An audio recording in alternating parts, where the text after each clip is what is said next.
For those of you who'd like access to this content, follow the link in the description box, visit our Patreon page, and subscribe to the Black Kluge tier. For a mere $5 a month, you get access to the alternate Sunday episodes you've been missing, only available on Patreon, as well as the weekly Tuesday episodes. But wait, there's more.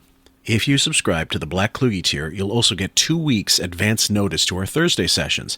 And if you needed any more incentive, when we have bonus episodes, Patreon is the place where you're going to find them. Also, don't forget to check out Teepublic for our great swag. The link is also in the aforementioned description. I have zero inbox. Do you know that? We do another contract here. Well, let's do a 3-hour show. We should be done right now. Well, you're having this negotiation with me. That's the only problem. Well, who am I supposed to negotiate with? Right? And the one thing I don't respond well to is humiliation. I don't respond well to it at all.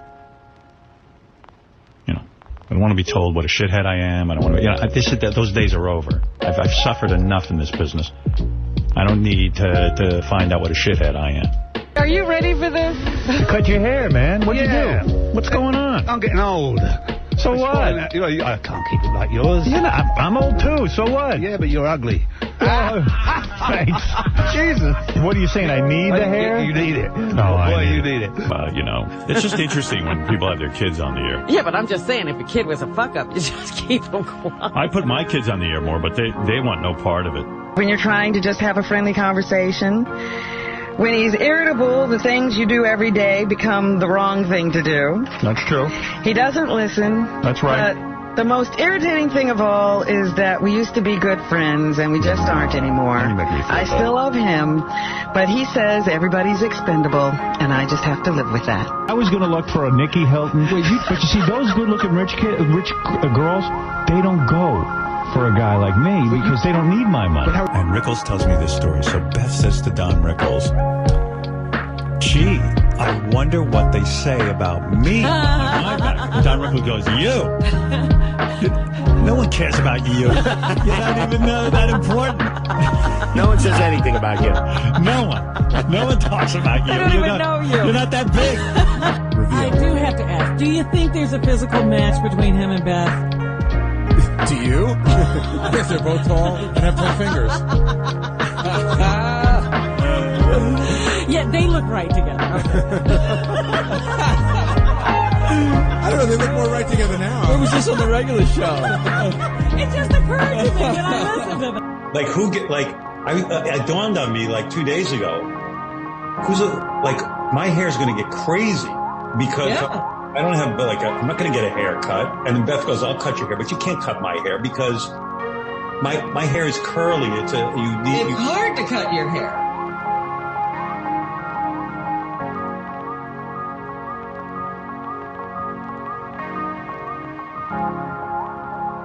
Welcome, everybody, to QF, a podcast about Howard Stern. I'm your host, Fillmore, a.k.a. Jim Fix, and with me, as always, is the mistress of mayhem, Sam. How are you, darling? F word. I'm great. I'm really excited about this episode tonight. Yeah, I don't have a title, guys. It's a working title. This is actually not a makeup episode, but we had a what do you call it? We had a session that was aborted this week due to personal circumstances, and then I was supposed to record on Thursday, and that didn't get to happen, even though I recorded with Len, and I have to get a little caught up as well. So Sam was gracious enough to switch a day and try to get something done for next week, or the week after, actually, the Sunday show, and this is it. And we're going to cover Norm coming in from September 25th, 2008, and it's one of my favorite appearances because he's always in rare form. He's always in good form, but those Sirius episodes were especially good, so we're gonna let it go as much as we can. Norm MacDonald, it's my first time doing Howard Show on Sirius. I go back to the terrestrial days, but I'm looking forward to it because you can say the H word. You need that for your repertoire? Yeah. All right, man. Good luck. H-E double hockey sticks. No, you can just go ahead and say it. I know, you can say it right. Can I say it right out? Go for it. Hell. All right. Looking forward to saying hi to Norm MacDonald. There's Norm. Hey, Norm, long time no see. Good to see you. You too, baby. Hey, man. Hey, Norm. Hey, it's good to see you. Here, wait, let me put on my jacket. You know what? Norm wasn't much of a potty mouth. Not that now that I'm thinking about it, it was like not really a part of his repertoire. It was like he swore when he did impressions of somebody, like of people that, sportscasters or whatever. But he himself wasn't really a big filthy potty mouth. Not in his jokes. Not when he had fully like formed bits that he was going to do. When he was talking casually, I think he didn't care one way or the other. And in this one, you can feel when he's comfortable. I think he swore pretty frequently. But if you saw it, and he was always capable of turning it off. Did you ever notice that there's some comics that like Dice has a hard time keeping himself from swearing? Yeah. You know what I mean? Right. And not that I have a problem with that. I mean, but you learn. We talked about the swear jar, that kind of stuff, that kind of idea. Do you find, you being Miss Potty Mouth of QF, do you find it's tough to hold it back, but at work, no? I don't really swear at work, no, but if I'm in a prolonged conversation with somebody, I'm sure the F word flies out of my mouth at some point, and I don't realize it. Was it always that way for you? Yeah. So, I think once my parents kind of gave up on disciplining us for swearing at some point, I don't know what age we were, but I think they just called it a lost cause. Yeah. And once that stopped, like the reprimanding stopped, I just let it fly. Yeah, with my parents, Greek swearing was fine, but swearing in English was kind of verboten. But even both was not good. Like especially around mom. But my dad was like, he didn't care, and he funny. He used it just as he no one swore better than my dad. The way he would put phrases together in Greek is unbelievable. Anyway, jacket for this big interview. Oh, really? You have to put on a jacket? Well, Norm is wearing a jacket, and I'm going to wear a jacket. Oh, I see. That's what I'm going to do. Just asked me where I got this jacket. What was that? Yeah, put on his microphone. Where's there a mic? Oh, God. I wish Howard would put on a fucking jacket. I know it. That just fucking ruined my day. With the fruity tattoo. Oh. That arm, I just oh God, it's just like a reflex when I saw it. Yeah. Now you're on. I'm sorry. Where is the mic? It's in your headphones. It's on your headset. Oh, it is? How's that? On my cans? On your cans. You've got great cans. It's like Howard Cosell. Hey, listen. Yes. Artie was just asking me where I got this jacket, and it just occurred to me, you gave me this motherfucker. Did I? For what occasion? I asked you if I could have it. Is that a Howard Stern jacket? No, it's called Lugs. L-U-G-Z. Yeah. That's right. That was a long time ago. Yeah. Hey, you like that jacket? You want another one? Is that what you're looking for? Is that why you're here? Norm, I got to ask you. I sit down. I can't see Artie. Sit down. That's why he does that. Norm, where have you been? That's the main question everyone wants me to ask you. Are you still working? Yeah. No. He's in movie jail. I can't tell you how many conversations I've had. You know I'm a big fan. Yeah. And I can't tell you how many conversations I've had with various people, friends and things like that, who are fans as well. Uh-huh. And we go like, whatever happened to Norm? Like, Norm's just kind of like, you kind of went off. Yeah. After your divorce, maybe that's what triggered it or whatever. Sure. And you... He had a couple of TV shows. You knew where he was then. You had the Norm show. You had the movie you did with Artie. Yeah. Everything with Artie. Yeah. And, but it was almost like you went off and became an actuary or something. Like What's that word? Yeah, did you change careers? What's an actuary? The guy who does the tables on life expectancy for the insurance companies. Yeah, you couldn't be more wrong. Did you retire? I love his bluntness. There's just something about the way he throws things out there. It's just fantastic. Well, the one episode of Comedians in Cars Getting Coffee that I can watch anytime is the Norm episode, because he's got Jerry in the palm of his hand. And it's like when they say that expression, the comedian's comedian, it most definitely was Gilbert. It most definitely was Norm Macdonald, because they had such respect and reverence for him that they might say, oh, George Carlin or Pryor, that they were the greats, or somebody like Rickles or Sam Kinison. But when it came to someone, I guess, more of a contemporary, it would always be, Norm. Yeah. There is some sort of unspoken comedians, like you could say ethics. I don't know how else to put it. Whatever it is, yeah. Yeah. And a lot of the newer ones, I don't know if they necessarily follow that anymore as well. But I don't think so. Yeah, I know. So, but Norm did though. It's different than a showbiz sort of ethics, comedian's ethics. I noticed that. But Norm, whatever that is, that unspoken sort of code of conduct, if you will, he was that all the time. Like he Right, never swayed from that. Well, no, he the other thing was he was so unique in what he did. You couldn't rip him off. Like you couldn't Right. you could say a Norm Macdonald joke, but it still wouldn't get as many laughs as when he did it.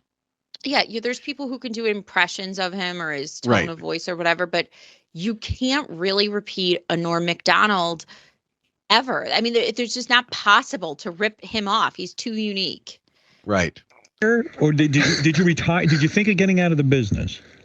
When I was with the actuary business? No, really, what happened to you? Where have you What do you been? mean, really? You fucking brought up actuary. No, it's like you're hiding. And then you're acting like I brought it up. Why would you bring up a word no one knows what it is? Yeah, exactly. Why would you? Why'd you do that? You did that.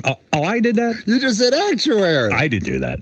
I would never do that. I always I relate love to the how people. everything. No, but Norm, please don't bring up the word actuary. So what? He's So the why one is he? who brought it up. Why are you gaslighting everybody? You're the one that said it, asshole. Yeah, why did he just do that? I thought he was kidding at first. He's like, why would you bring up a word nobody knows? He didn't. You did. Right. I want to know really what it Like what is Edward G. Robinson in Double Indemnity see? was an actuary. An actuary. Isn't that right, Artie? Listen to me, Absolutely. Norm. Artie's eating, please. Yeah, don't interrupt. And don't interrupt. This is his time to eat. Would you say that you did take a sort of a look at your career and just said, "Hey, I want to back off for a while and Are just you find"? reinventing yourself? Yeah. What's going on, really? Me? Yeah. No, I'm doing what I always do. I do what I always You did. do I your do stand-up, right? But I mean, you stopped doing like Letterman. I didn't see you anywhere for a while. Well, if I'm in New York, You but would I'm do never in New York. So But where- I just do stand-up, right? Right. And then sometimes they'll offer me stuff that I'm no good at, Right. and then I do that. Right. All right. Like that. Anytime he's got like some project that bombs and he just doesn't give a fuck. Like you know how like celebs probably are hanging by that next project, or they're like, this can't bomb. You know, if this does it, then I won't get another offer for whatever. And Norm was like, I've always got stand up. Yeah, and he never cared if anything bombed. At least he didn't seem to care. And I liked it too because it's when something bombs, you ever notice like celebrities and even comedians, they'll kind of dress it up as they'll blame it on other circumstances Right. or some flowery language for why it didn't work to try to not make it seem as dire as it really was. Yeah. Exactly. Norm could give a fuck. Yeah. No, he's just fearless that way. Right. So you're out there. You say you are doing. Then I your go thing. back to doing my stand-up. You know, Gary told me he had a conversation with you in the green room. Yeah, we had a fucking good one. Let me see if I can recreate some of that because it sounded interesting to me. He said that you guys started a conversation about some of the guys you did Saturday Night Live with. Spade. Yeah. Sandler. Yeah. Chris Rock. These kind of guys. Right. Are you still in touch with them? And you said, yeah, I'm friendly with them. Yeah. But you feel like you can't pick up the phone and call them.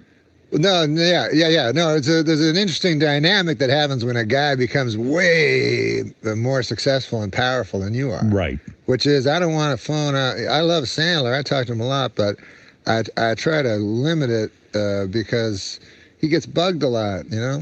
He gets People want bothered a things lot. from him. Yeah, people want things from him, so I don't want anything from him. But when I'm talking to him, I feel like he might think I want something from him or something like that. Right. You're so aware of others' feelings.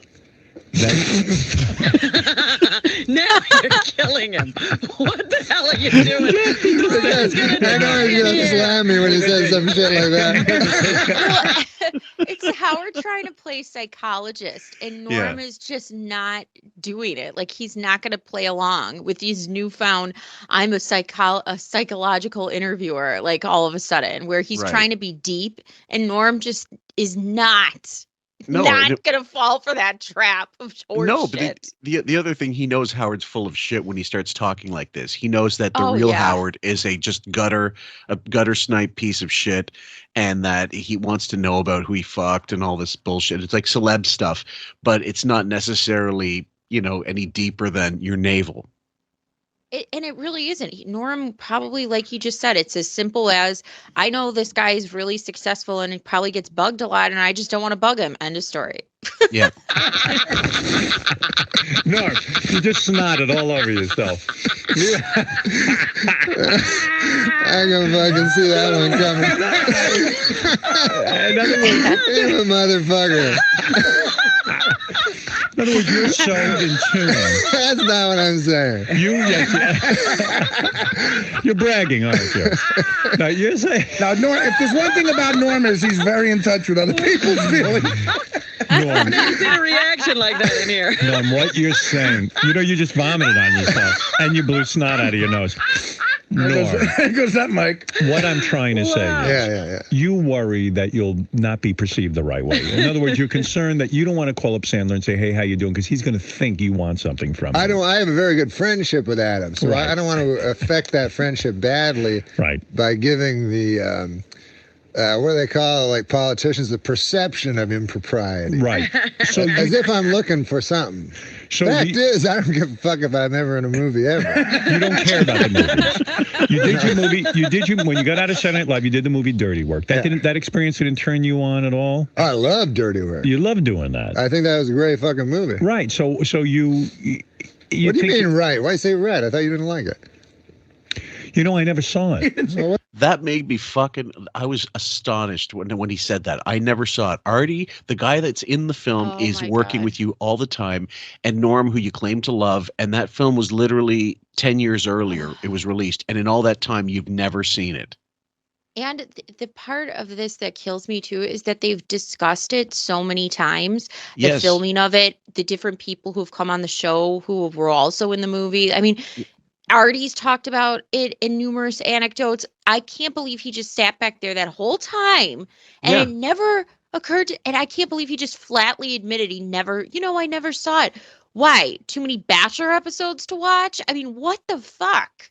Well, it's what it really shows, and more than anything, is a complete lack of curiosity about anything anything comedic, anything of, something that might help him in an interview.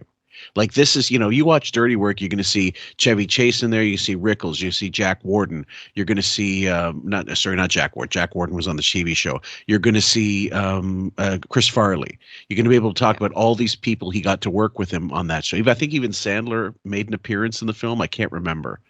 Well, isn't it weird though that besides this point where he said he's never seen it, I always got the impression prior to this that he saw it. I mean, he never gave the impression otherwise. Well, that was it. And then so he brings it up knowingly, and for him to just blurt that out also to me, it's a lack of disrespect because, I would at the very least, if Artie's there on the show and if I thought it was a bad film, I'd watch it so I could goof on it. It's incredible that he's talked about it so many times as if he's watched that movie before, but flat out, oh, you know what? I never saw it. Yeah. 10 years later, still haven't seen it. Not on a rainy night. Didn't have a chance to fucking see it. I was too busy. Yeah, like you said, watching Bachelor in Paradise. Dawson's Creek reruns. Yeah. What the fuck are you talking about? He's talking about I'm saying that you love the experience. Why don't you do it again? Well, because nobody. It's hard to take a guy seriously after you see boogers flying out. Wait, is there snot coming out? No, Not you're anymore. fine. Now you're fine. You cleaned up okay. So you're going to show that in slow motion and shit? I love it. It'll be animated. Yeah.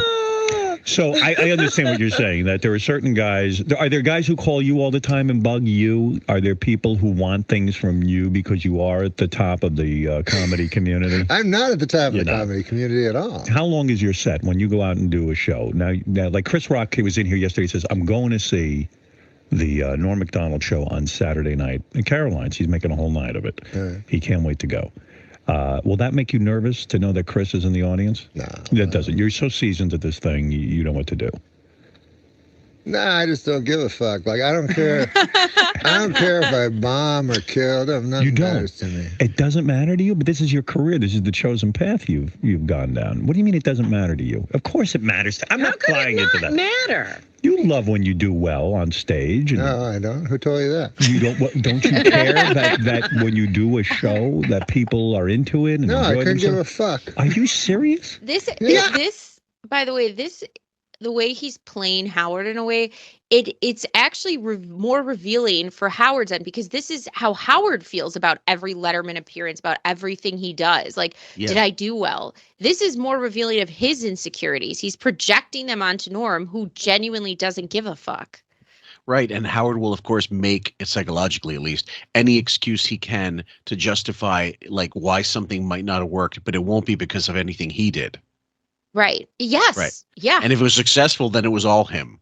Right. Exactly. Right. Exactly. Like if you birth a retard, that's someone else's child. But if the kid's got all 5, all 10 fingers and toes, then it's my child, which I'll ignore.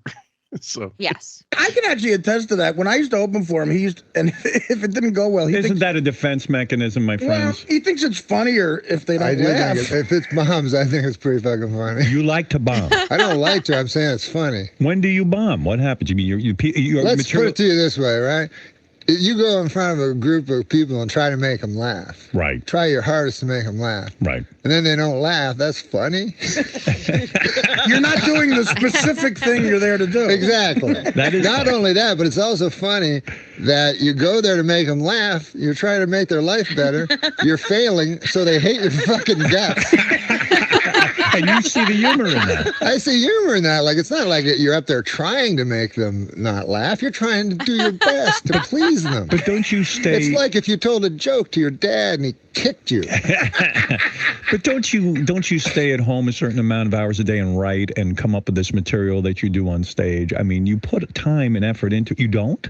It's the same act from 100 years ago? No, I do. No, I think I have about 8 hours of material. 8 hours of material. So you're always writing new material. Well, I thought you meant write on a piece of paper. I don't know. How do you? What's the process when you make think it up in your head and then you say? Is that you don't have it written in? You're right. It's by letting Howard kind of fill this time up, which is it's actually one of those times you hear nerves in Howard's voice. Well, he's not. Howard already in his head is pre-planning what Norm is going to say in response. He does it all the time, which makes him not listen to actual responses because he's already developed the conversation in his head and kind of prompting what Norm is going to say. And so when Norm keeps throwing these loops, which aren't really loops because it's a conversation, how are you going to know how Norm is going to respond? But Howard's so fucking arrogant. And so it just reveals him more and more in this conversation. Yeah. If you're afraid you're going to forget it, you put it on a napkin. You put like Brezhnev or whatever. No, but let's say you have a great joke. Let's say you're a big McCain guy, right? So, let's say you have a joke about Obama. I'm a big McCain guy. I heard you were supporting John McCain. Jesus, where the fuck do you get your information? Is that wrong? Steve Langford? Yes. That's something Howard literally just thought of right then and there for the sake of whatever. That was not on a piece of paper. That was not something that he had like a long debate, like is Norm political? Because Norm through a former political figure, he's going to decide. Let's say, what does he think about George W. Bush or whatever the fuck? And so, this is why it never works when Howard's on the fly. Yeah, never.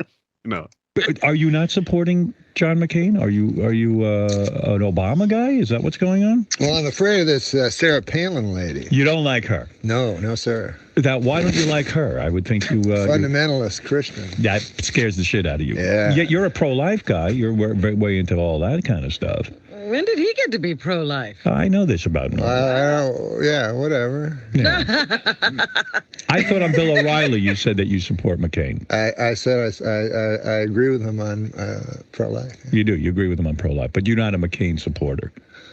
No, right now, if I had to vote tomorrow, and I had American citizenship, that's right. You're not even an American. Why am I bothering you? Yeah, right. But no one knows. I would vote for Obama. You would. You like him? I don't like anybody. I don't like any of them. But are you an angry man? No, no. What? I don't like. He's going after every single.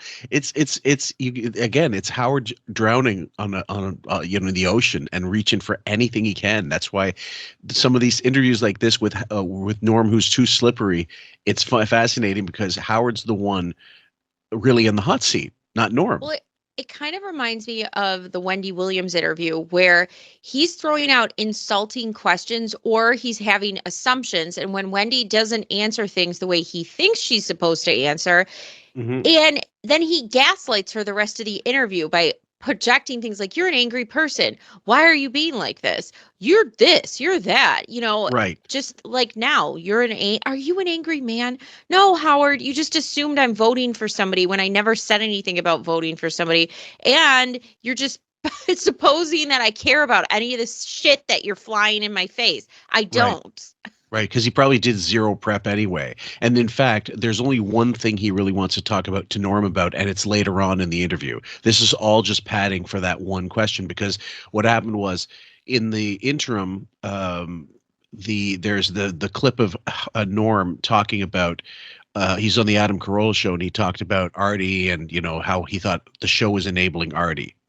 Right. And in fact, I should probably play that, but I will save that for another episode where we talk about how guests have taken it to him and about if we ever tackle the Artie addiction saga or something like that, it'll be something for that. But so that's pre this, and then he had him in, and I knew, like, you could tell he was, what it is he's nervous leading up to it because he doesn't like confrontation, but he has to bring it up because Norm's in studio.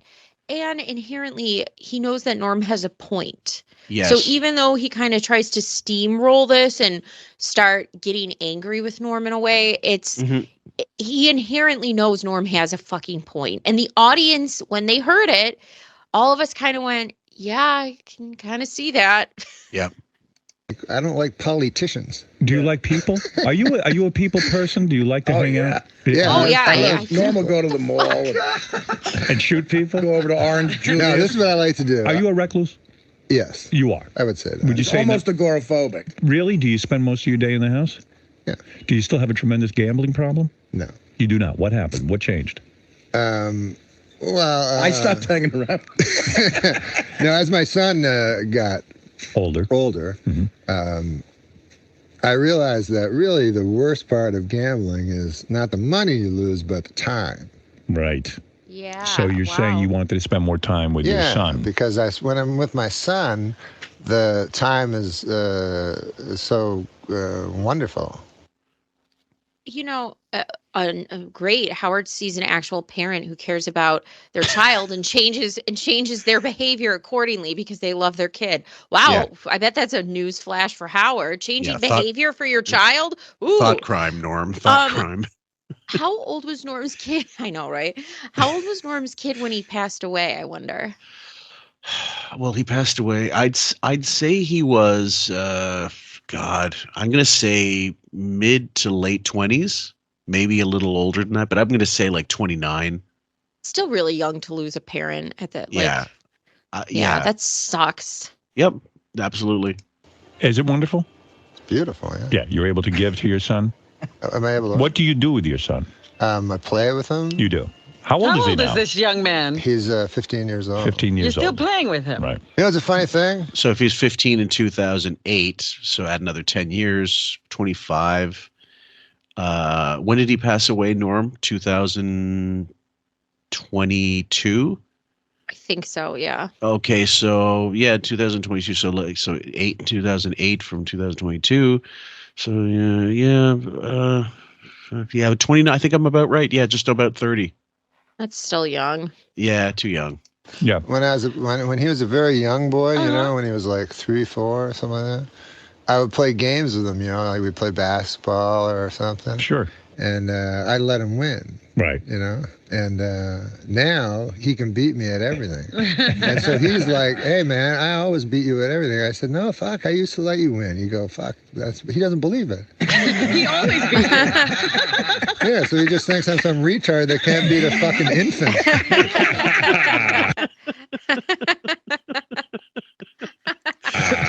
He's tall. He's a tall kid. He's playing basketball. He's playing b-ball, baby. It'd be good to have him out there with Artie shoot and see how he does. You're not playing poker at all? You're not playing, because you love to play high-stakes poker. You play the friendly games, right? Come on. I try not to. Really? I still play a little poker, I have to admit, but... Did you go to therapy for this? I mean, was there some sort of... No, what do you think, I'm you? I don't do that shit. You don't need to do...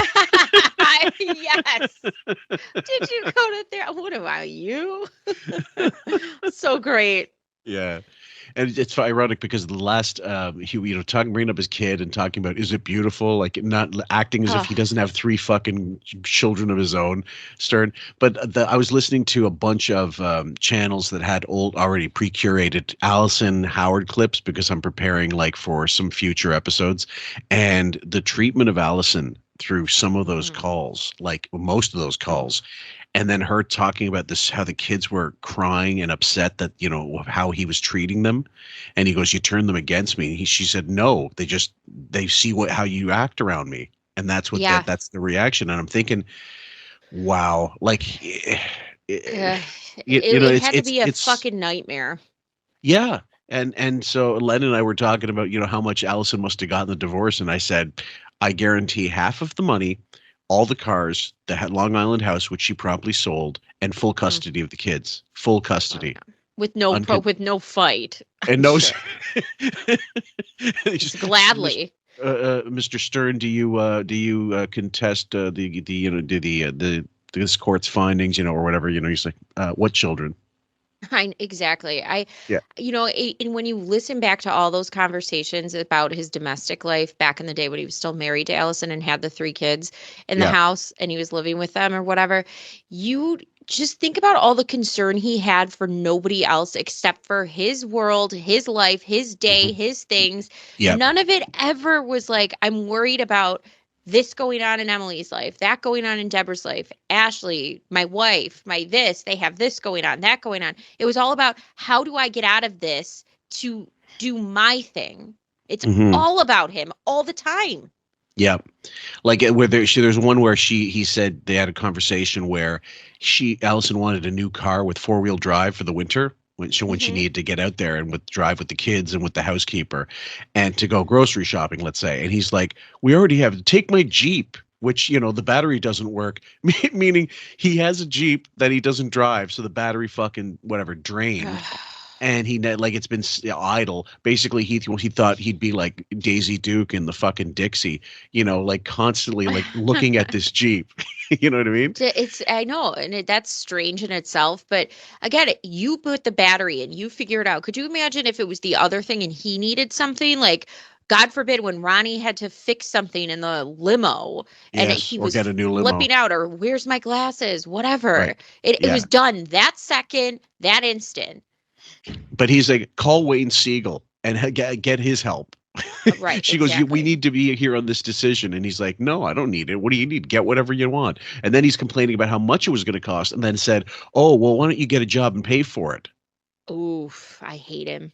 Oh, if when I play it, you're gonna be a misogynist. You're gonna be like you're gonna be hating men. I'll just specifically leave it to hating him. Don't worry. Yeah. Okay. Do any of that. You won't talk to anyone, right? You're above that. I don't do that. You're too good for that shit, right, man? Right? Why do you keep putting the phrase in that way? What do you mean? What do you say? Well, I said I'm not good enough. Yeah. To. I'll tell you what, this is what happened with me with the psychiatrist once. I think this is why I don't do it anymore. You did go to a psychiatrist. When I was a young man, I was like 17, a trouble kid, and they sent me to a psychiatrist. Right. And I talked to the guy, and I talked to him twice, right? Right. Next week, he fucking commits suicide. Is that true? So it's in the paper. Then I'm reading about the guy's the worst fucking life ever. Like coke and I shouldn't say the worst, but just the worst fucking life. And I felt so bad because here I am yammering to him on his last week of life about my mother. You were labeled as a troubled child. That story Howard used to tell about my piano teacher killed himself or whatever, and which, if I was Howard's teacher, I might consider a strong support beam and a rope as well. But any kind of tutor, his photography tutor, who turned out to be a complete scumbag, by the way, no surprise there. And apparently didn't tutor him very well because we've all seen those calendars. Oh, fuck yeah. The Snow Angels, the video. But that was okay, kind of funny when you heard it the first time and the second time. But when Norm's coming up with a full story, it's feeling bad for going to a therapist and they kill themselves, you think it might be because of you. That's so funny. Is that true? That was a bit trouble. when I was a kid. What behaviors led to them labeling you? What were you doing? What behaviors led to them labeling you a troubled child? I mean, something must have happened to commit you to a psychiatrist. Well, it's albeit a bad one, but nevertheless. It was all happening in Canada, you know. Canada. You can't talk about it because it happened in Canada. No, I'm saying you know what happens in Canada stays in Canada. But seriously, what led to? Hey, you want to hear a joke from my act? Yes, I do. He must have done something really bad. No, it's about that whatever happened in Vegas stays in Vegas. Go ahead. Yeah, I want to hear that fucking whatever happened in Vegas stays in Vegas. Yeah, I heard that. I heard that. So actually, it doesn't really stay. Like you can't. It's not like you can kill a person and then leave Vegas and everything's cool. You know. Right. So what I did was I looked at that phrase. What it actually means is basically you can go to Vegas, fuck a prostitute, and then she will not tell your wife. Right. That's exactly what they're saying. You're saying not like those gossipy small town whores. You're saying where you come from. I'm saying back at home, they're blabbermouths. You're saying, in other words, they're sitting in the beauty parlor going, "Oh, you're married to Hank Johnson? I fucking shit on his face last night." In other words. I just love him. I just love this concept. You never got to see him live, did you? No. Oh. I didn't even realize how sick he was. Like, that was one where, because he kind of kept his illness private. I mean, I knew he looked bloated and puffy in different appearances he did at the last year of his life. Like, I remember thinking, wow, Norm looks different, and most not in a healthy steroids. way. Yeah. But now it made sense. But I didn't know what he was battling. I just knew he didn't look right. I guess also he didn't tour quite as prolifically as other comics did and do. Well, I imagine it was probably hard, especially at the dealing end, with that illness. Yeah. Yeah, no kidding. Yeah. Small world. There are certain people who literally think they could go to Vegas and do anything they want and it will stay in Vegas. And they're completely wrong. Of course. And they should be more literal in the translation of what happens in Vegas. Yes, they should Thanks say. for yeah. stomping all over. Thanks for stomping all over that bit, Mr. Over-Explanation. What are we, retarded? I mean, that was as simple of a concept you could get, and he has to explain this right now and ruin it. It's straight nerves because before he gets to that question about Artie, he's just biding time. It is biding time. And so let's go into over-explaining the easiest concept of a joke that's ever existed. Well, guys like him, he needs the Lego instructions to every joke. God, how did you do that? They don't get it. They don't know. No. You're saying the slogan should be, if you fuck a whore in Vegas, your wife won't find out. That's it. Right. They're very discreet. Yeah, I like that act. That's what you're going to be doing at Caroline's? I would go see that. That's a joke. I like that joke. But why were you labeled a troubled child? Yeah. What happened that specifically sent you to the psychiatrist? Oh no! Everybody goes. You go. No, when I was 17, they didn't send me to a psychiatrist. My father looked at me, raised his fist, and said, "Here's your psychiatrist." I don't believe that for 1 second. No, I'm sure they wanted to put him in conversion therapy at some point. Well, he definitely tried to. I'd say 100% he tried it, or they maybe even did actually. Like Ray might have pushed for that. I mean, he was a weird child, to say the least. And, I feel like they did their own sort of home therapy with him without him realizing what it was, with like the Playboy magazines and the outings with friends. Like, I always thought it was weird that Ray would pick up children like in the neighborhood as friends and drive them to school kind of. And I was like, maybe she was just trying to get him to make friends without realizing it. I think that was part of it, but also, and also, if carpooling is what's necessary to ingratiate yourself with other people, you do it, and maybe help him socialize. I think it's a very good point. The other thing was maybe wanting to spend time with the kids to see if a bunch of them are the Finooks as well, to make sure, see if her gaydar goes off. But I do think that at the very most, it would be more along the lines of, you don't need any fucking therapy. Just shut up and whatever. Just do your homework and eat your dinner, whatever. He doesn't need therapy. At least not like the regular kind of, therapy. I always thought it was strange too, considering the time. And even when I was growing up, I mean, I had a job at 15 and I started cleaning schools when I was 13. So during the summer. So I really was surprised at how little he worked as a teenager. Like not until he got that summer camp, like fucking job washing dishes for a week or whatever. Wasn't even that, yeah. I was surprised that his parents didn't make him work. Like, especially during that time period of all kids worked and had summer jobs or jobs. Well, that's the thing. Did they? Like the generations changed so much. All my nieces and nephews, I don't even know. I don't think they started working until they were like later teens. I know that as soon as we were able to, we started getting jobs. I was 13, my first job, 14, my second job, same. like, just very, very part-time.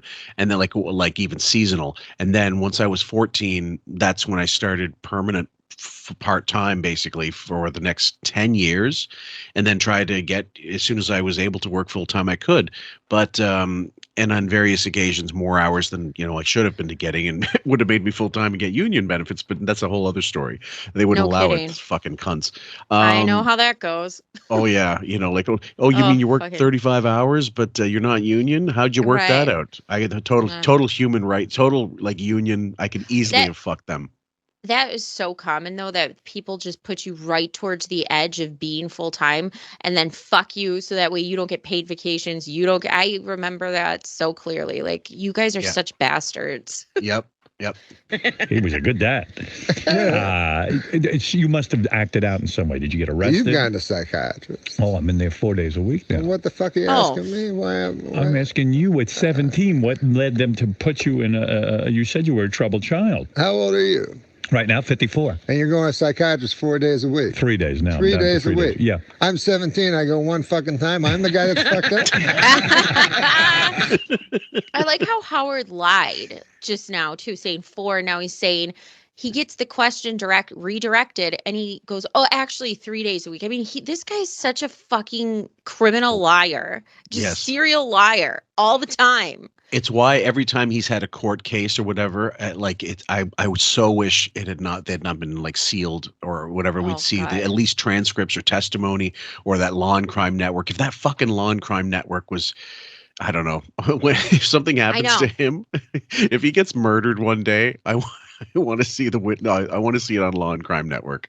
So totally. I want the depositions from the CBS lawsuit. Like if he had to get deposed, I want all of that. I want to see him shaking and panicking and shoddy eyes everywhere and fucking almost crying. And the Sirius lawsuit, if they didn't just leave it up if they went to open court with it, and had a jury trial or something, God, that would have been there's no way he would have done that. And Buchwald would have advised against it, knowing that he's a liar and an asshole and then unlikable and then can't keep his story straight and a nerve bag on the stand. He wouldn't be able to tell the truth. Well, look at this exchange, and this isn't even anything, and he can't keep his lies straight. He lied about the actuary comment. He lied about the times he's going to therapy. I mean, he can't do it. Could you imagine if the pressure was really on? He lied about his father, his father threatening him with violence about suggesting therapy. Like, never happened. No way. All right, listen. You got to give your head a shake. Listen, I was shocked. Hey, what do you think of that, man? I was thinking of using that as my tagline. Yeah, for a comedy. I like it. Hey, give your head a shake. Like the guy who says hamburger at the end. You know that? There's a guy. Funniest motherfucker ever. No. There's a black guy. His entire act at the end, he goes hamburger. Just like that. Yeah, that's his line. But it's funny. It is funny, actually. So what is now your new line? No matter what he says. And what's your So you go, what happens in Vegas stays in Vegas. Hamburger. And at first you hate it, but like 5 minutes in, you're laughing your ass off. You like it. Wears a big cowboy hat. Yeah, hamburger. He's got a lot of gimmicks going on at once. You don't miss the movies. You don't miss Saturday Night Live. We just went over this. Yeah. We just went over this. You fuck. He cannot, and he doesn't like that he can't know or predict where the conversation's going with Norm, because that's just how Norm's personality is. So it's all of his guards are up, and he doesn't know how to direct this energy where he doesn't know what's coming at him next. So and I think it's more telling in this shot. Look at the position of the mic. Look at the position of the hair. His sunglasses. wants to be in as deep fucking cover as he can for this interview. Why? The hair's more over his face. He's more crouched too. Like, I mean, he always has horrible posture, but he's not relaxed. He looks crouched, Yep. and Like a closer defensive to the position mic. for him. Yeah, almost like a turtle. Yeah. Very turtled. And he had the jacket off when he started, and so he's covering up more too. Yep. It's God, very. We should be doing that body language show. No shit. Well, Yeah. and it's only Howard that we really, because we've been doing this for so long. I don't know if I'd necessarily noticed this out of everybody, but because of our fucking Observation. weird amount of 4 time years we of spent doing this. the master's degree program Yeah. we've completed this year. Wow. Yeah. Do miss I miss Saturday. Saturday Night Live, yeah. You do? Yeah. I love the Saturday Night Live. Chevy Chase was in here recently. He didn't say it on my show, but I read it somewhere. He said the only guy who ever did the news right since I left was Norm Macdonald. Did you know Really? that? Did you know he said that? I heard that. I like how Chevy Chase kind of looks like a Florida flasher in that fucking, he's got the fucking hat on and the big sunglasses. He kind of looks creepy. Well, I mean, yeah, that never changed. And No. have you ever heard him in recent interviews? He definitely sounds old as fuck. His memory is diminished. Everything. He's probably not too far away from Alzheimer's himself, I'd say. Yeah, I've noticed that. I like how he looks more dressed up here than he did to Howard's wedding. Yeah, no kidding. He wore a better outfit for that, Jeans. for this whole fucking saga than he did Well- for his own wedding. Well, considering what Beth wore as the wedding dress, I'd say he dressed perfectly for the wedding. I know. Talk about Vegas hooker. Yeah. Only guy who ever did the news right since I left was Norm Macdonald. Did you know Really? that? Did you know he said that? I heard that. Oh, you did hear that? Yeah, I heard that. I heard you have that framed on your wall. Is that true? No, It is not true. Okay. You don't give a fuck what anyone says. Oh, I was just watching a clip of now that OJ passed away. Yes, of course. We'll save that for another time. But I was watching a clip on YouTube. It was him, Dennis Leary, David Spade, when David Spade had a talk show. I don't know if he still does. I don't think he does. He's got a podcast with Dana Carvey that he's doing. Oh, yeah, that's right. And it was, who else was on there? I forgot. But they were saying that OJ, they were talking about OJ jokes, and he wouldn't do the joke. Norm wouldn't do an OJ joke on stage for that time because he said, I won't talk badly about somebody because he just went to jail that day. He's like, now that, he can't defend himself, he's in prison. Like, he was defending. So he just turned it all around, and they were crying, laughing because now you won't say anything bad. Yeah, as opposed to savagely going after him on on SNL like every fucking night. Norm being contrarian on purpose. Like, that's totally Norm. My favorite is when the verdict came and he goes, well, murder is now legal in the state of California. Or like, what was the green eggs and ham joke? He was like, he brought out green eggs and ham, and he said, and OJ killed someone. It's just like the title of the book, he read it, and he would just throw OJ in any bit. It didn't matter what the topic of conversation was. One of my favorite things, it was visual. The sketch isn't even that good, but it was just visual. It was the Saturday after the verdict, and they had Tim Meadows doing the Monday Night Football thing as OJ doing the pen. It spells out, I did it. I fucking love Tim Meadows. So I feel like he doesn't get talked about enough on SNL. He was great. No, and his interviews are actually outstandingly good. When he talked about Chris Farley, I remember one time he broke down talking about Chris Farley. That's how much he loved him, because he was with him at Second City. Like he definitely went through Second City with him, and he was so he just said he just reminiscing about when he and Chris made it to SNL. He was talking about how we both made it, and Chris was so happy, and he just remembered that time, and then to see, and it just it tore him up because he loved Chris. You could tell. Well, I kind of feel, how Artie and Norm came up. They sort of had that bond, which is why Norm was really affected by hearing Artie's addiction constantly being fodder for the air, and I feel like it's almost like brothers in trenches, how great for Tim Meadows to watch you guys both be battling it out for the success. You get it, and you're watching the other person you came up with just totally blow it. Yeah. It's really tough. I mean, it had to be tough for all of them. Chevy Chase didn't remember me.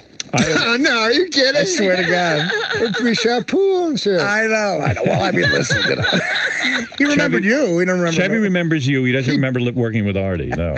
He got up and he said, "Nice to meet you." Artie said we worked together. He goes, "Really? When?" Yeah. What film? What film was that? The midget film? I said, "Dirty Work." You know what happened with Chevy when he was on? Because he was having trouble with you, because you would phone him and wake him up and all that shit. We were not friends back then. Yeah. Right. So I told him, I said, Chevy, fucking phone Howard, and just, if you like him, he'll like you. It's over. That's it. And now we're friends. We're the best of friends now. The best of friends. I love it. Of friends. I've used that clip in intros before, and it's because it just shows how obviously it shows Howard for how vapid he is, and the way Norm explained it. He didn't Stern doesn't realize he just got insulted.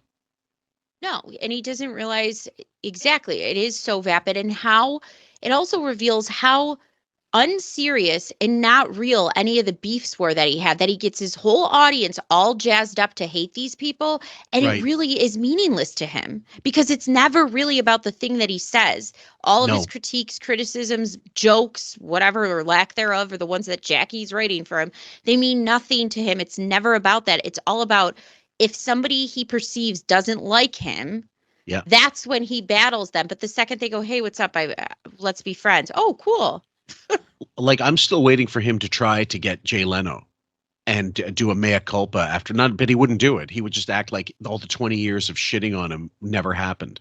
He's so vapid. I was just reading an article with Bob when we were doing our Opie and Anthony Part 2 saga, and it was from 1997, Entertainment Tonight, and Howard's being interviewed.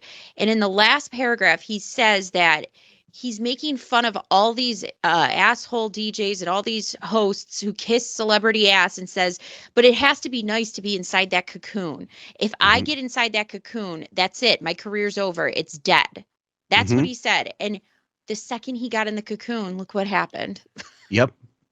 That's how it works. That's good. So anyway, I was shocked. Because remember he said so he was at a Yankees game, and a guy came up and called his daughter a cunt. That's right. Yeah, actually he spoke about you quite a bit there. Right, I'm sure. I also forgot that they offered Howard a part in Dirty Work, and that was Sandler that took over the part. It was him as the devil on the shoulder, or whatever. It was one of those. Oh yeah. Sets, and I think that's so, because basically Norm called in whoever he could for a cameo to make the film, funnier, because and it's buddies, they would all do it, but and Howard refused. And that would be something like, if you refuse the film, why wouldn't you be curious to see how it turned out without you? Because he's not a curious person, and he doesn't care about comedy. No, and because the film was a bomb. But if it had made like 100 million, he would have watched it and felt oh God, I could have been in this. Of course, it's not even about the quality or the content. It's about numbers, money. And I remember, absolutely remember watching it at the time, because Something About Mary came out afterwards, and that was a hysterical film. I mean, not that I like what's his name, Ben Stiller, but there's no question that film changed the whole plot. We were able to get R-rated comedies again after that, but we'd had like a 10-year lull where you never saw any of those, unless they were like titty films, basically pussy and tits films.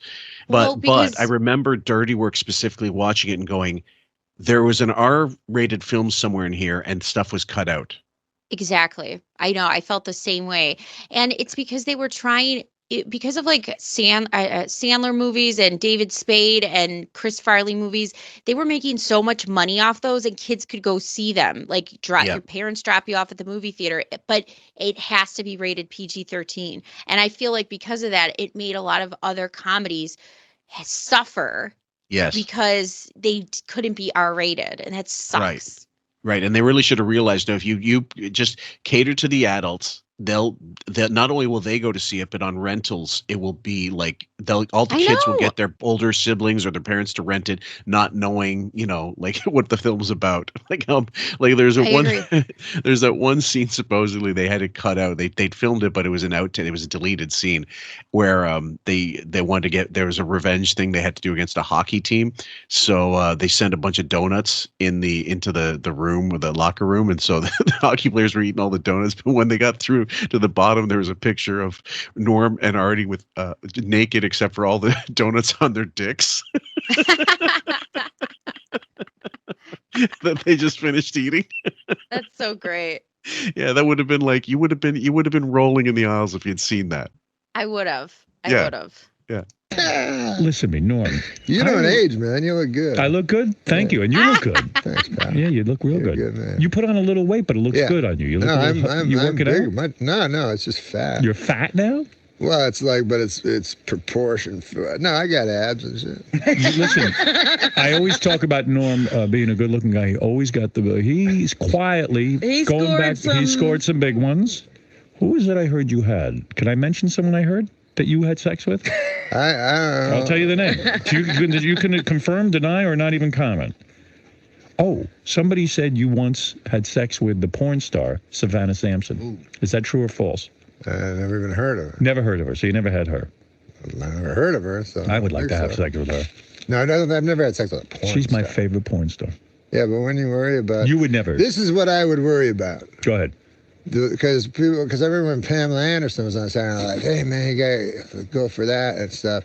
I wouldn't want to, after, Tommy Lee and who's the other dude? That's right. Kid Rock. Kid Tommy Rock. Lee. Yeah, right.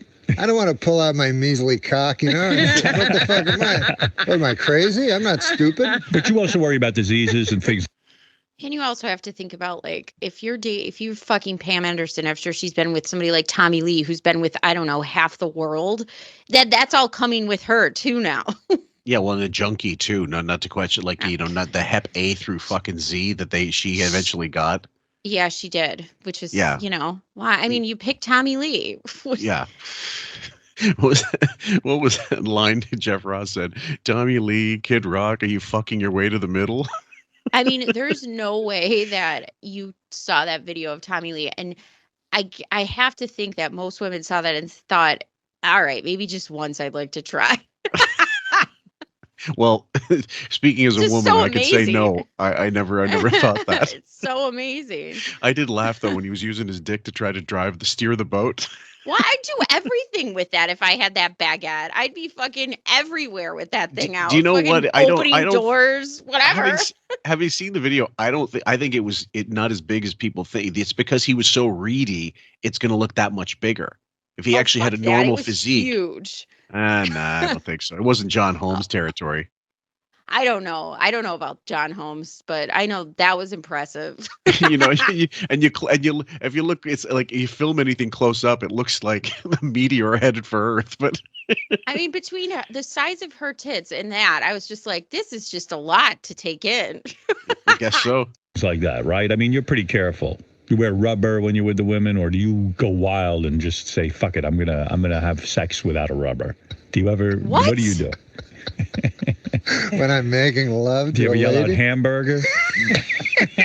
After he comes, he says hamburger. Hamburger. But seriously, how is your sex life, by the way? Because you're single now a long time. We don't see you in the tabloids. We don't see you with any broads, any women, nothing. What? Are you into a commitment? He's so nervous that he just asked a question about who let me get out this list of people that I heard you were with. Now he's completely moved on from that. Hamburger. Do you use a rubber? I mean, he's all over the place. He can't even focus on one question. Because he's so nervous about asking that one question because he doesn't know how Norm's going to react. That's his big problem. And he's trying to gauge him, and he can't predict what he's going to say for any of this. No.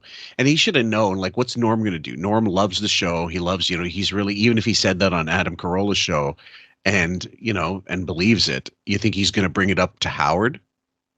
No. And I like how Norm is kind of basking in the awkwardness of watching this machine gun fly at him of questions that he doesn't care. And so you could just tell he's kind of, he's attentive, but he's sitting back and he's kind of basking in this awkwardness Howard's throwing at him.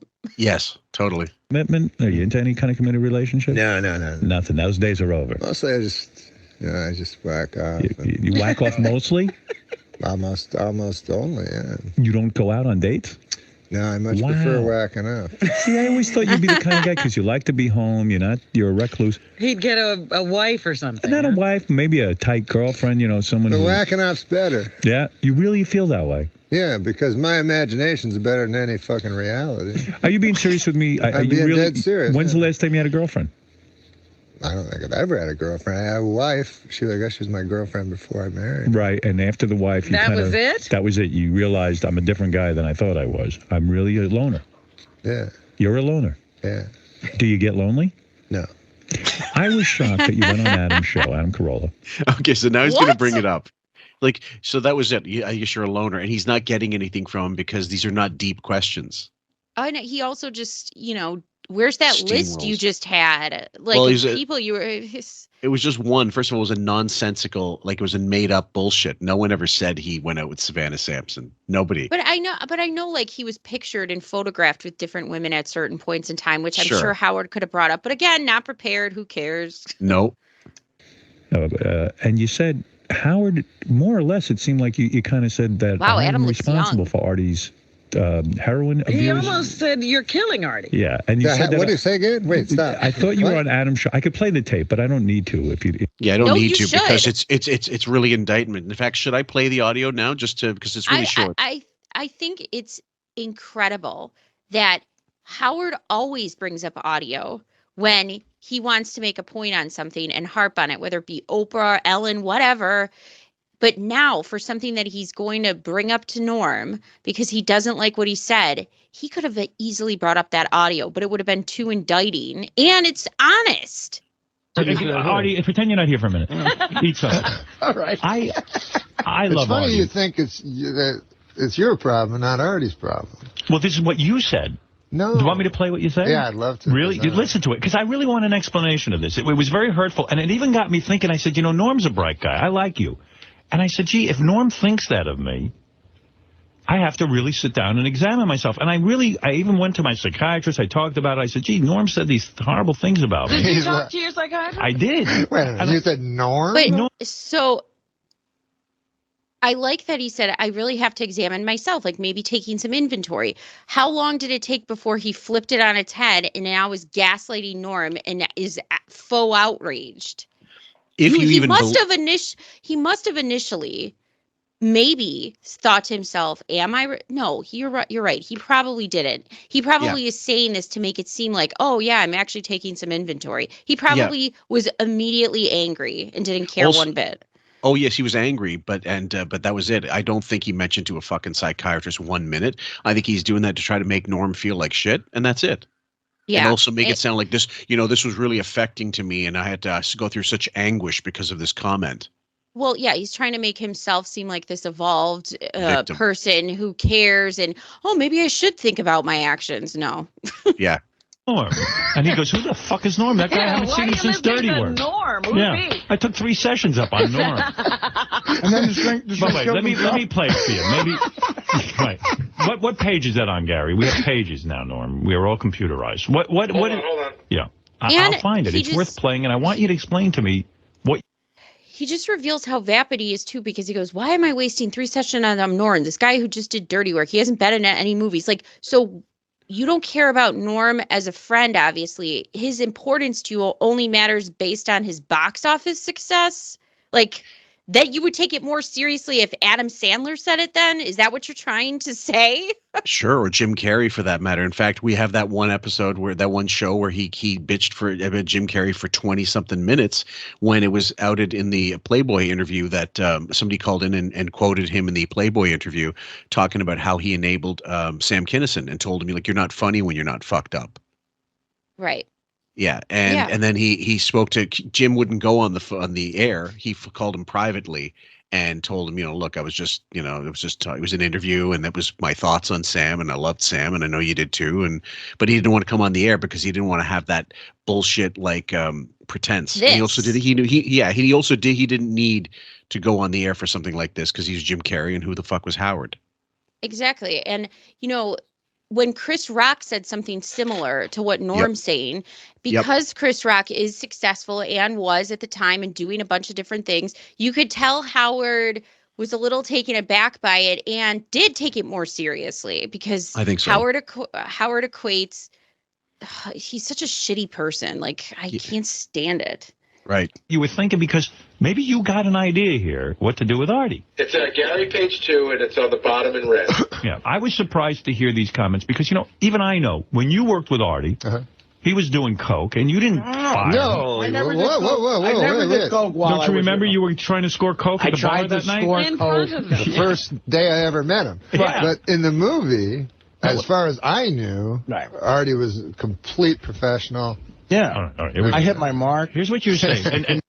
And by the way, if he remembered the story correctly, yes, Artie was trying to score coke, but it was the first day they met. He didn't even bring it up to Artie at the time. I remember. It was only afterwards that he said, you thought you were being real slick, and Yep. we knew exactly what you were doing. Yeah, and then he said, like, oh, Jesus, I better be on my P's and Q's then because I wasn't fooling anybody, and I thought I was. So they're smarter. I give them credit. They're smarter than I gave them credit for. Exactly. Yep. And believe me, I'm open to listening to whatever you have to say. Norm, what else can we talk about? We did Celebrity Millionaire. Your show coming up? Here's one. Artie Lang. Artie, yeah. You're friends with Artie. I'm very good friend. Anyway, well, yeah. Well, we're going to open the newspaper or turn on the computer one of these mornings and find out that Artie is not with us anymore. Yes? Well, I hope not. He recently went into rehab again, I think. Well, it's outpatient. Outpatient. So I don't know what that even means, but I hope he does good. I don't know. It's a very tough position because it's a guy who has problems. We all know guys who have problems, Right. You worked with a guy who knows a whole bunch of guys that have problems. Sure. Kimmel. Oh, yeah, Dr. Drew. Yeah, Dr. Drew. Sure. And so it's tough and everything. But anyways, he's in a certain position where it seems like because I went to see his show, his stand-up show. Yeah. People are just handing him Jägermeister all the time, drinks.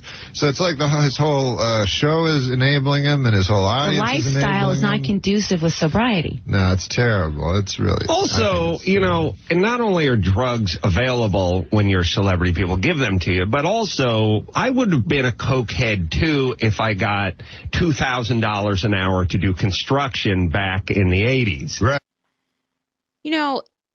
If Howard paid Artie more and paid him what he was actually worth, he probably wouldn't have had to do the shows every weekend where he's being handed Jägermeister.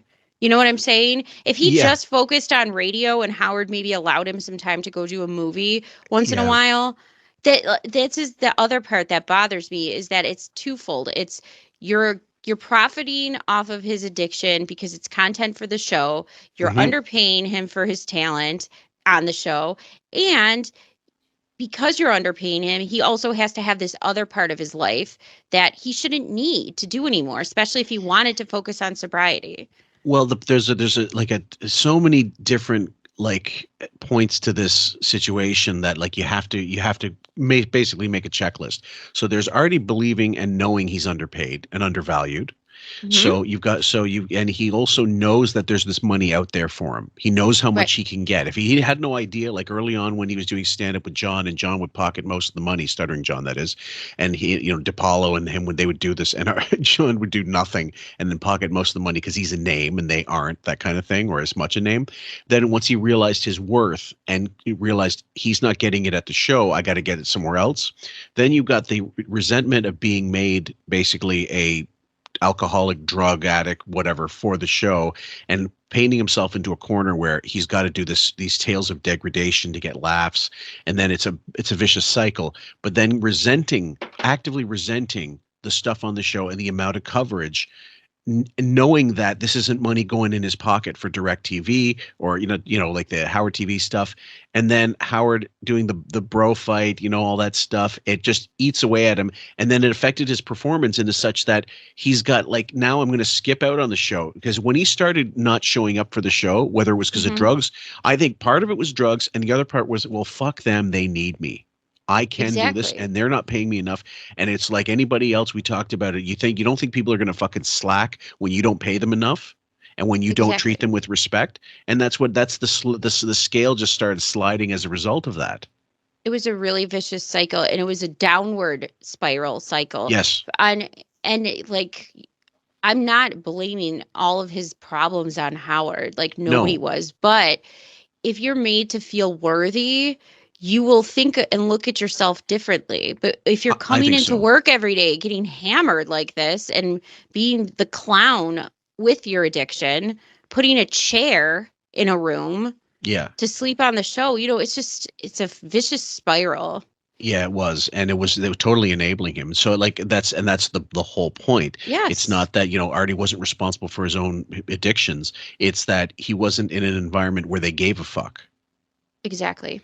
Yeah. And instead, I got $9 an hour, and I was like, I'm not going to buy a gram of Coke for $110 when I'm not making $110 in a day. Exactly. So he's got the money. Also, his character, his comic character, yes, is that of a drug-using, heavy drinking guy that's going to die.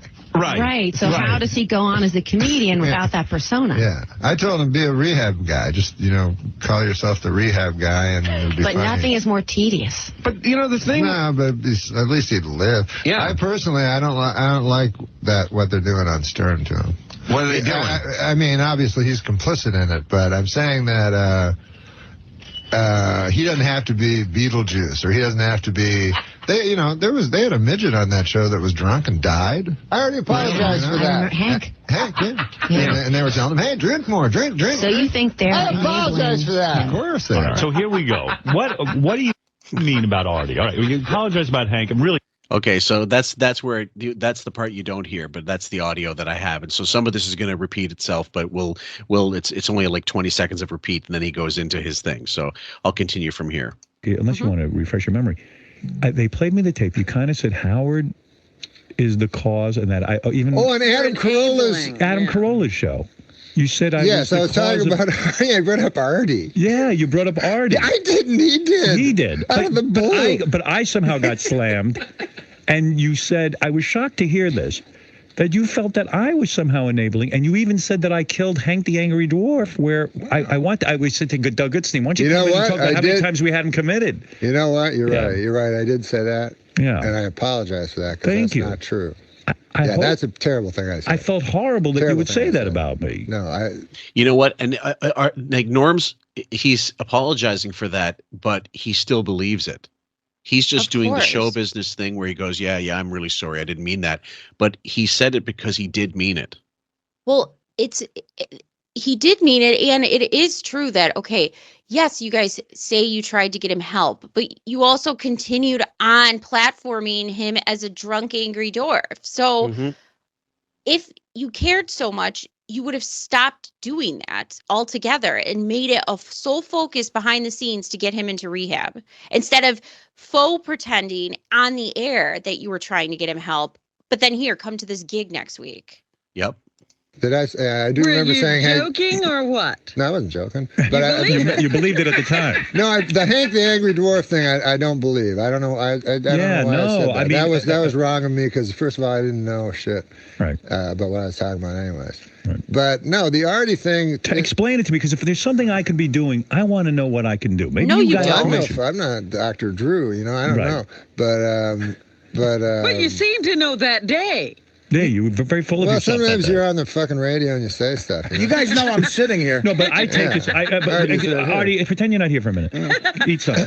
All right. I love funny Artie. You think it's very degrading. Like, yeah, absolutely. Just go eat something. Like, Artie, pretend you're not here. Go eat something. Well, I continue on my high horse of gaslighting to Norm's face when you know exactly what he was saying. He didn't say you were the cause. He said, because of this character he's developed, you're enabling the character. You're not trying to change the character. Well, yeah. I mean, the space, the controlled space where Artie's in addiction is not just enabled, but let's face it. Let's call it what it is. It's encouraged. And even the eating stuff. That was encouraged. I mean, how many fucking bits did we go through with that? I mean, it's less of an evil than drugs, but still, they were fully on board for that. And then they were ready. And then, of course, they would say, Artie, lose weight. Artie, do this contest to lose weight. Or Robin's fucking little gimmicks she would do with Artie. Whatever. The point is, they kept pretending like they were trying to make him thinner, but they were making fun of him at the same time and putting him down constantly for his weight. So it had like the opposite effect, because it also lowered his self-esteem. And I was gonna say that when Cumia hired Artie to work on his show, I said at the time originally when I heard it was going to happen that I remember distinctly thinking, well, then he's just as much of an enabler as Howard, except that he is not going to have Artie on to fuck with him about his drugs, and he's not going to have him on to discuss how his weight loss and make, whole bits about him. He's there to provide commentary about what they're talking about. Right. And Anthony never degraded Artie. In fact, they were very equals. Like they treated each other like equals. Nobody was better than anybody else because, of course, Anthony has his own fucking drunk problems too. Of course, but it wouldn't be the same type of, like, it is still the same type of enabling in terms of, he's addict and you're hiring him anyway and you're giving him money. And what Chris Rock, his suggestion was actually the best one. You have to cut him off from show business and show him that there are consequences to doing this. And by giving him gigs, you're actually rewarding his addiction. You're rewarding the drugs. Well, at some point, Anthony stopped paying him a regular salary. Yeah. He would just pay him for when he actually showed up and for That's the right. time and I think that's fine. Like you're getting paid to do a job. If you're not doing it, we're not paying you type of thing. Right. But he knew that every single fucking dollar he made on that show was going to the next day in a fucking hotel room, holed up doing blow. Yes. Yeah. It's your problem, not Artie's problem. Well, this is what you said. No. Because I really want an explanation of this. It was very hurtful. And it even got me thinking. I said, Norm's a bright guy. I like you. And I said, gee, if Norm thinks that of me, I have to really sit down and examine myself. And I even went to my psychiatrist. I talked about it. I said, gee, Norm said these horrible things about me. Did you talk to your psychiatrist? I did. Wait a minute, you said Norm? Norm. And he goes, who the fuck is Norm? That guy, I haven't seen him since Dirty Work. Norm? Who's he? I took 3 sessions up on Norm. What do you mean about Artie? All right, you apologize about Hank. And really, Hank, we tried so desperately to get this guy in hospitals. We tried so desperately to get him in hospitals. How many times did we have him committed? I don't buy that for a minute. I don't buy it because they had him appearing till the bitter end, and that's just, and it doesn't even matter because it didn't work. And so if you couldn't get him committed, then stop having him on the show.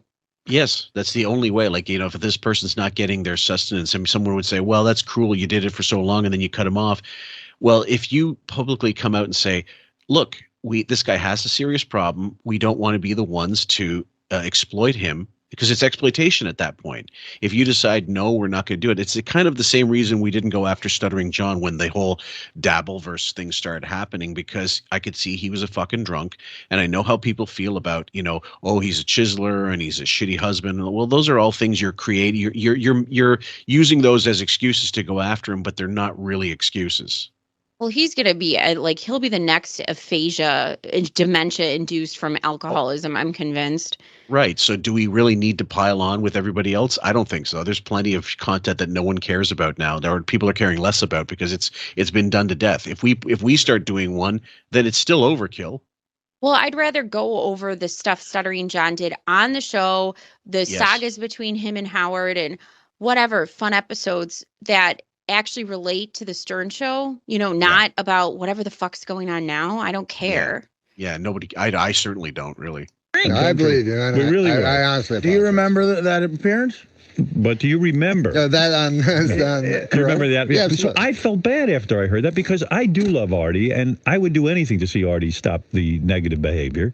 I've talked to Artie privately about it. I mean, I don't want to be some guy who jams it down his throat and all that kind of stuff. But you seem to feel that I'm enabling or encouraging the behavior, and I'm not. I don't remember hearing. I said the Stern Show. Yes.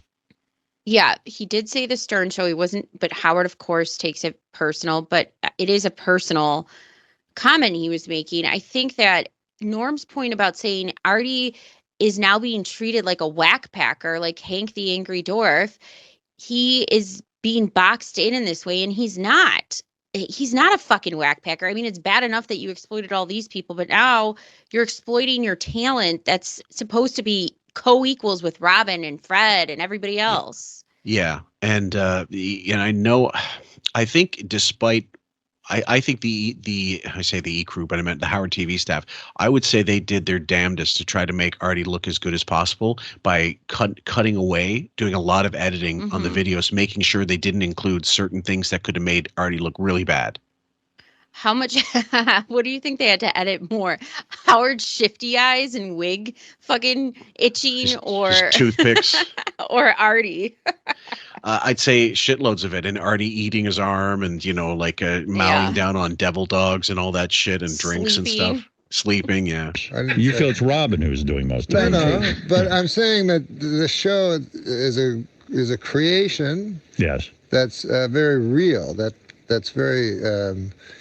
It's at its most interesting. Yes. When the guest is at his most honest. Yes, so that's true. Artie is probably as honest as you're going to find. Yes, he's terrific. And as provocative as you're going to find. Yes. Right? Yes. So then there at 4, that makes the show hugely entertaining. That is true. And isn't that what you're going for?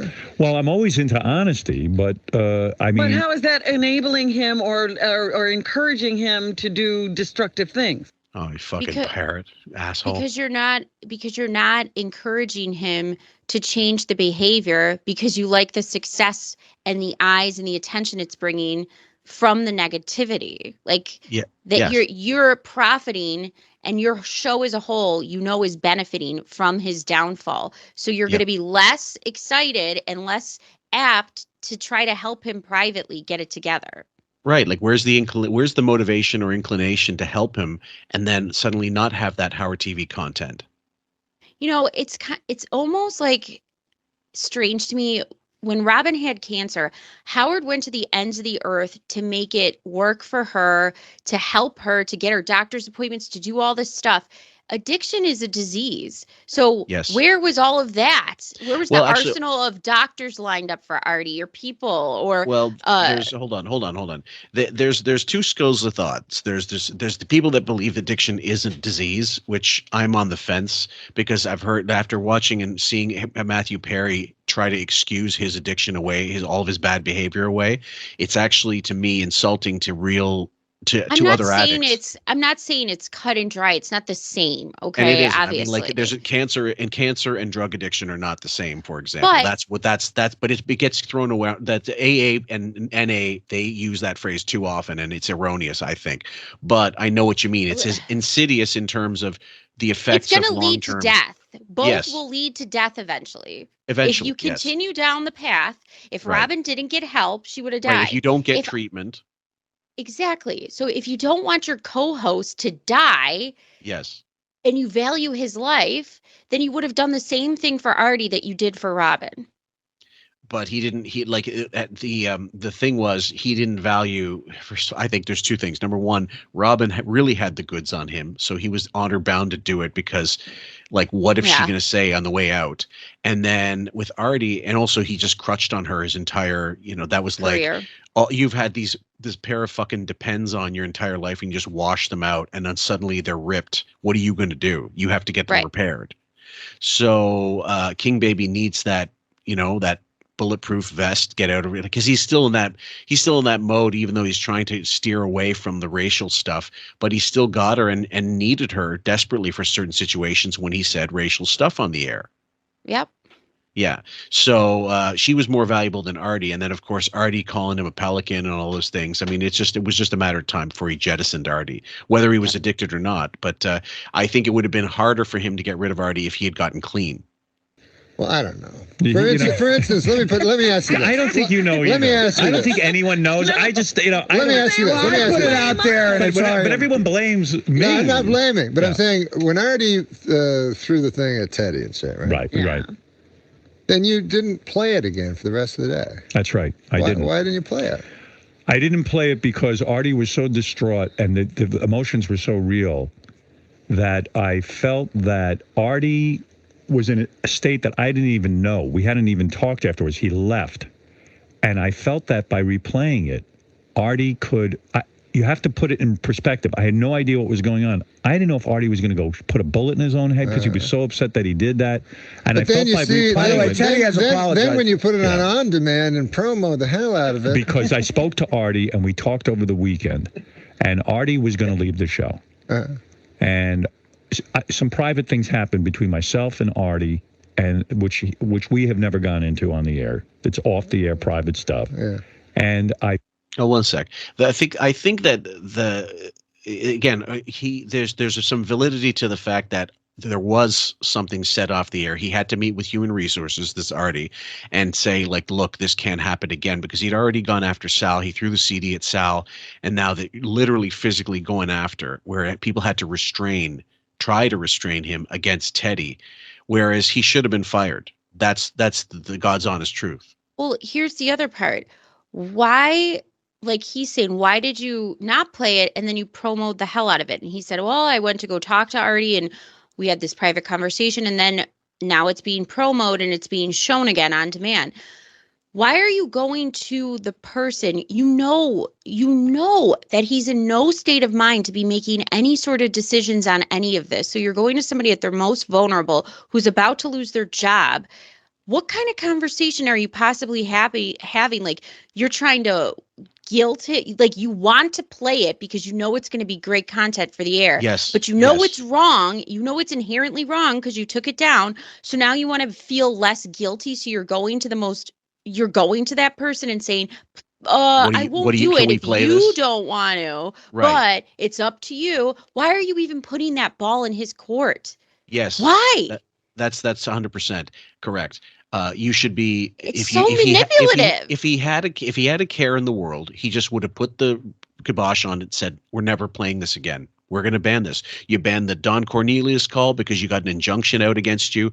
You didn't play you got lawyers to tell you not to play the Linda McCartney clips anymore, and because you wanted Paul McCartney bones to come in. of what's her face, to Debbie Tay, which is that footage is completely gone. Like as try as I might desperately to find that, it's been scrubbed from God only knows what forensic person they got to go to every fucking torrent site and get that removed.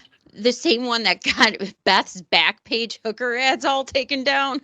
There you go. So, I mean, like, it's just a matter of, and so I think it's a valid point. Like, if you really cared about that person, you would have said, no, I'm not having that on there again. But I'm still going to have a major conversation with this guy and find out what's going on. And if you cared, you'd absolutely tell him, look, go into a fucking 12-step program, whatever you need, not just 1 month, 3 months. Your job will be here when you come back, but this is not working right now. Or you can leave. But think about how manipulative that is to go to him and somehow rid yourself of guilt by thinking that he's making the decision to keep this on, saying, oh, well, I went to Artie. So he's, ridding himself of guilt. I felt, in all seriousness, and Artie felt, we made the decision together that we could go on. Artie wanted the audience to see that, but Artie has changed his behavior a lot and has really thought that whole experience through. So in all seriousness, hamburger. I honestly, Teddy has apologized for forcing me to do that. Yeah, we determined, Artie and I determined it was Teddy's fault somehow. So it was okay to scream. Yeah. No, so you're in a conflicted place where you I love Artie. Yes. And I know, believe me, I listen to the show and I know that you guys love each other. Yes, I see it. So. I don't know if he loves me. He told me I'm not his bro, but I love him. I apologize like Norm apologized for him. So what are we really saying now? Well, listen, Chris, because every guest has to comment on this. I think that Norm has disavowed everything he said on Adam Carolla. Yeah. No, I disavowed the thing about Hank the Angry Dwarf. But you backtracked and you now say, no, I don't think you're at fault. What about Adam Carolla? I never said that. I think he was saying that. Exactly what I'm saying. It's hard to, I put all that out there, and now it's such part of the fabric of the show. It's hard for me to get off that roller coaster. You're not asking me to do it. Interesting. You're not asking me to do it. No. But I feel like it becomes entertaining, and I feel like it's necessary, not from any orders, but just that, it feeds itself. Listen, I hired Artie on our show. You're the reason Artie's here. You're the reason we know this stuff about Artie. And so it's Norm's fault. Well, Robin is so shrill right now. I literally can't with her voice when she knows inherently too that this is all true. She's no dummy when it comes to this. She's aware what's happening. She's aware that, just like Artie says, it feeds itself. So now we're deflecting and we're going to put this back on Norm in the most fucking vile tone of voice. I can't stand when she gets like this. Yeah, it's horrible. when Artie was hired on the show, Artie wasn't doing any of this shit. I hired him because he's a funny guy. He's hilarious. He's hilarious. He can talk about things. And his introduction to Artie, Norm pushed him forward because he didn't want to talk about Al McPherson and said, does cocaine. Right, yeah. I didn't say he did cocaine. Yeah. I didn't say he did cocaine at the time. This was a thing in the past. But if Artie had been backstage on coke, I wouldn't have brought him out and go, hey, look, Artie's on coke. It had happened 2 weeks before. So in other words, after this 10 minutes have gone by of this discussion about Artie, no one knows anything, right? We don't know what to do. You don't know what to do. No one has any. Well, I guess no one really knows what to do. No. I mean, but I don't know. I said things probably emotionally in that. Well, you I was worried about very emotional at this fucking roast that I had to do. Oh, yeah. Because Artie, I thought he was dead. I didn't fucking know. I thought they were telling us, I thought they wanted to do their roast so bad that they weren't going to tell us a guy was dead. That's what I thought. It's just believable. Yeah. Well, you know what? Because when he was supposed to do he was asked to do this Bob Saget roast, but then he talks about it in his book. He had taken heroin and he'd taken Subutex and was green, like he said. And he was a no show. And he said they were like, look, whatever you need, we'll prop you up. Like that's the kind of cruelness of show business. Comedy Central was like, whatever you need, we'll have a doctor stand by if we need to prop you up for this, which is, such lack of caring about the guy that, Well, he probably did heroin and thought, if I could still make it to the show if I take this Subutex, but you have to wait a certain amount of time before you start doing that. You can't, and if you don't, you get super sick. Yes. The show does have to go on, Norm. You know that. That's not what I've heard. Yeah. I felt bad. I've heard the show doesn't necessarily have to go on. That's in Canada. That's why show business in Canada is going nowhere. Okay, we're going to leave it right there. 5, 4, 3, 2, 1. Guys, we're going to leave that right there. We're going to deal with the other half another time. We hope you've enjoyed this one. Any closing thoughts, my dear? Well, this was great. This is such a nice surprise. I was very happy that you picked this film or didn't tell me we were doing this. And I love when I get good surprises. And we haven't done a video walkthrough in a while, so this was so enjoyable. Yeah, well, I hope this one makes it onto YouTube, guys. One way, the audio, I'm certain will, if the video doesn't. But we're definitely going to try to put the video up as we can for a Sunday episode. I was going to ask you, do we ever get flack for our stuff on YouTube? Like, has Howard Stern Show ever tried to take stuff down? Strangely enough, we haven't for a while because I'm very smart about I'm patting myself on the back here, but I kind of have to be, I know generally what's going to get flagged. You've had channels wiped before. I had to get smart. I'm not like some other fucking fly by night. Let's drink whiskey, vodka in a punch bowl with ginger ale fucking shit, like podcasts out there dealing with Stern stuff sporadically. In between talking about their fucking fabulous New York lifestyle. But I think that it was like a Patreon episode. Sorry, it was a Podbean episode that got flagged, and it was not a controversial episode, nor did the YouTube version of it get flagged. Sirius XM went after me for one episode randomly, and I think it was one along the lines of, we got to show we're doing something. So they went after my Podbean thing, and if I didn't get rid of it, they would have shut down the whole podcast on platforms. So I had to get rid of it. I did, and it's still available on YouTube. You want to know what? I feel like the staffers on the Stern Show, whoever works there now, I'm certain they're all aware of our show. Yep. A part of the reason why I think they don't go after it, other than you being smart about what we put out there, is probably because they like it. Like the people who secretly resent the show. So maybe they just would say, oh, we tried one thing and they took it down. So we did our part. Right. Well, I mean, like, honestly, even for people like Chris Wilding, go fuck yourself, cocksucker. But who are listening, we refuse to do to cover his scat stories and his awful sex stories anymore, because we just know that it's put together for, even if it's true, it's just pointless. And most people who want to listen to our breakdowns don't care about that. We did plenty of that to uncover it, and we don't need to do any more of it. And I think most people said, thank you for not including that scat stuff. It's really awful. Yeah, thank you from me. By the way, do you know who has been ruining TikTokers' lives is Jennifer Lopez. She's had these people who have such a huge following on TikTok because they're making fun of her documentary and all this other terrible fucking video visual album that tanked and sucks and is awful. I so love she's that. had them go after and take down the accounts of every single TikToker for copyright and all this other stuff. And these people, that's their living. So this one woman, her name is like Kyle Marissa. She's hilarious. And she does blind items. And she was really hitting on how awful Jennifer Lopez is and how bad this project is doing. And they got her whole account wiped. Whole account gone. You're kidding. It's gone.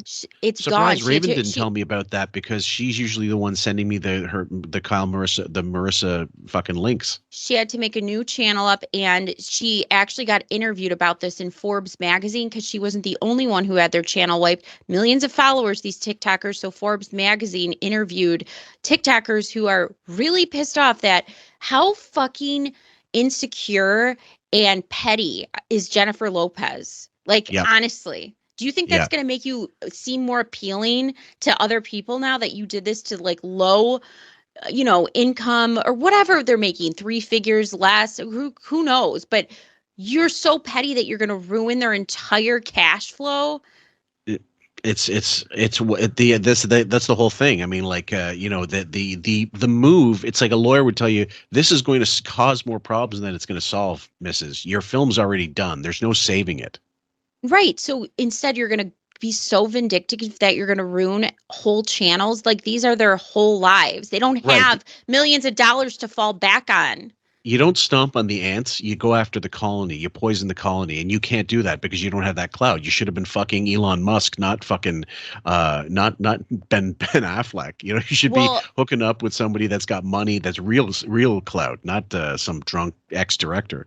She really, though, was so petty and vindictive and did so much of this to so many different channels and accounts and wiped them and had them, taken off the platform that I'm surprised but happy that Forbes reached out to all these people to write an article about it because it makes her look really bad. And speaking of which, guys, there's a couple blind items I'd like to throw out just because we're going on to we haven't done this for a while too. This is from 407. So this A-list foreign actress knows more is coming out about her higher on the list soon to be ex. So this was the time to bail. Isla Fisher, Sacha Baron Cohen. They're divorcing after 13 years of marriage, and so apparently he's going to get, if not Me Too'd, he's going to get. I don't know. Something's going to happen to him. You already heard of Rebel Wilson's book. Rebel Wilson, yeah. Yeah. And she came out and explained the allegations of his behavior on the movie set and how uncomfortable she was made to feel the entire time filming. Yep. And he wanted her to stick her finger up his ass for no reason and wouldn't leave it alone. And he wanted her to be naked just because she's fat. It was terrible. Yeah, well, I mean, it could be one of the. Who knows how it'll affect him one way or the other, but we'll see. The next one is from the same day. Reader blind. The family and lawyers of the permanent A-lister are taking every step possible to block and prevent the public release of the humiliating pictures that were taken by the police stemming from the 1993 abuse case. Meanwhile, the accusers and their families smiling with glee, believing they're really entitled to those pictures being released, and that it will help them truly win their lawsuit. Little does anyone know, some really good dirty laundry is about to be aired about them. That's going to be very shocking. Michael Jackson / Wade Robson and James Safechuck. So the two of the guys involved in the Leaving Neverland documentary. And so supposedly some compromise coming out, and that's going to make them. I mean, they already look shitty as a result of what's since that documentary. I mean, the flip-flopping, especially of Wade Robson, is, to me, I can't understand the fervent defense that he's made all these years and then just on a dime changing the story. Yes. And a lot of the stuff and events that he talks about, I know, aren't possible because of timelines where Michael Jackson was. Yep. It just seems like I just don't trust this person whatsoever. Right. Like, I don't think there's any debate that Michael Jackson was incredibly fucked up and stunted as a human being because of the way he was raised by Joe Jackson. And I mean, it's well documented, even the schisms between the Jackson family about how much of an asshole Joe Jackson was. And, you know, he was just a tyrant and, you know, abusive and all these things. And Howard and sorry, Michael Howard, and we know he was gay. If Michael really was gay and wasn't allowed to come out of the closet, I mean, and you imagine how big the spotlight of him was all those years and not being able to be himself. He was accused that, you know, was told that he met with Freddie Mercury and talked about, oh, you know, it's just so unfortunate that, you know, you didn't come out of the closet, but there's not really any secret. It's an open secret that you're gay, but I can't do it. Like, I'm still stuck in this, you know. But also, well, yeah, and it wasn't just men either. Like, I remember one of the dancers for the tours in the early 90s who she said she had a big crush on him and he was very flirtatious with her, and management got wind of that and fired her from the tour. Like, they didn't even want women around him because that would hurt their chances of a future lawsuit. They wanted him to be they wanted him to seem available to the fans, so they didn't want him to get a serious girlfriend either. So I mean, they controlled his whole life in a way that I just think was horrible. And this is the last one, guys. I found it funny. This is from 409. The only reason this married old permanent A-list mostly movie actor signed up for TikTok is so he can DM really young women he sees on the app. He decided that is better than hitting on his daughter's friends. Sylvester Stallone.